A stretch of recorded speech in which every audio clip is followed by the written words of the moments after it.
Welcome to my individual project video. My name is Merriman and my supervisor is Dr. Adrian Chaplin.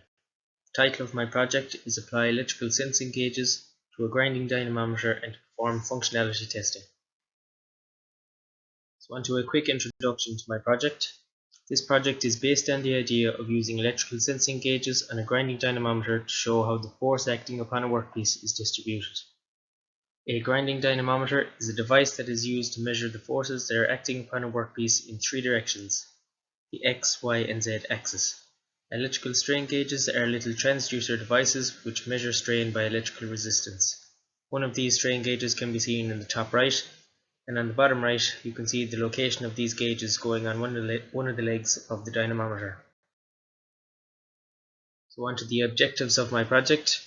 Firstly, to investigate principles of mechanical and electrical dynamometers, to report on different types of industry-based dynamometers, to identify suitable strain gauges and adhesive and correct place to mount, to identify correct place of mounting by simulating a finite element analysis in SolidWorks, to identify suitable strain recorder and wiring configuration, to mount the strain gauges and conduct a calibration test, and finally carry out functionality testing on the dynamometer.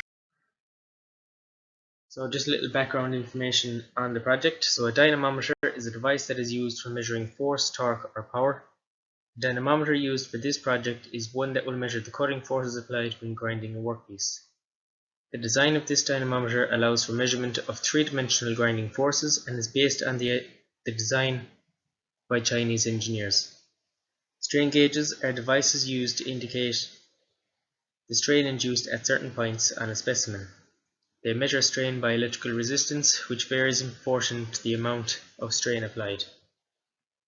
And on the right is an outtake of the Chinese engineer's paper, and also shown is an animated image of the dynamometer. So moving on to the methodology section now. So firstly was to source the correct materials such as strain gauges, adhesive, indicator, solder and wire by researching papers, the internet, YouTube videos and data sheets. The location of the strain gauges will be determined by doing a finite element analysis, and the points of concentrated stress is where they will be placed. The next step was to figure out the wiring configuration for the strain gauges to the D4 strain recorder, which you can see in the bottom right. The next step was to physically apply the gauges and wire Ethernet wires. So first step was to clean the dynamometer in preparation for applying the strain gauges. Below you can see a comparison between before and after being cleaned using emery paper and peak polish.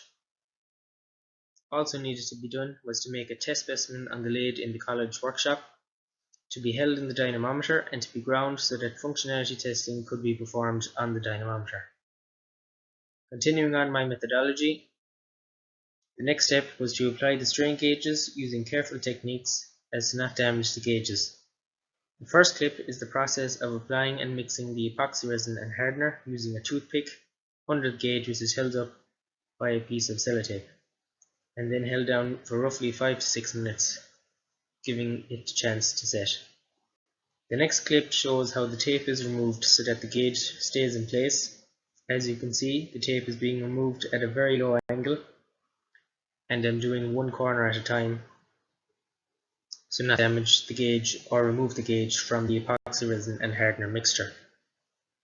Also shown is the important safety protocol of wearing protective gloves while using the epoxy resin and hardener as to protect my hands. Safety glasses were also worn as an extra precaution.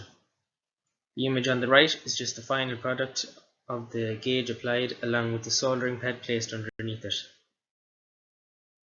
So just continuing on, each soldering pad needed to be placed under every strain gauge. Each pad had its own adhesive, so this made applying them much easier. Also shown here are little pieces of solder connecting the gauges to the pads.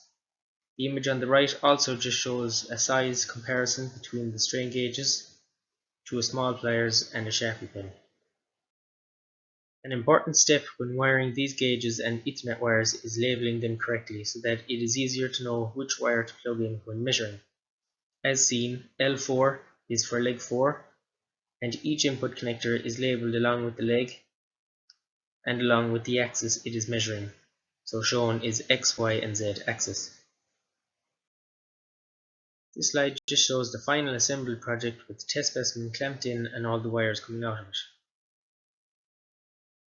The first image is all of the x-axis gauges plugged into the D4 strain recorder, and on the right is the full setup of the device with the D4 strain recorder connected to a PC, which is showing the microstrain values.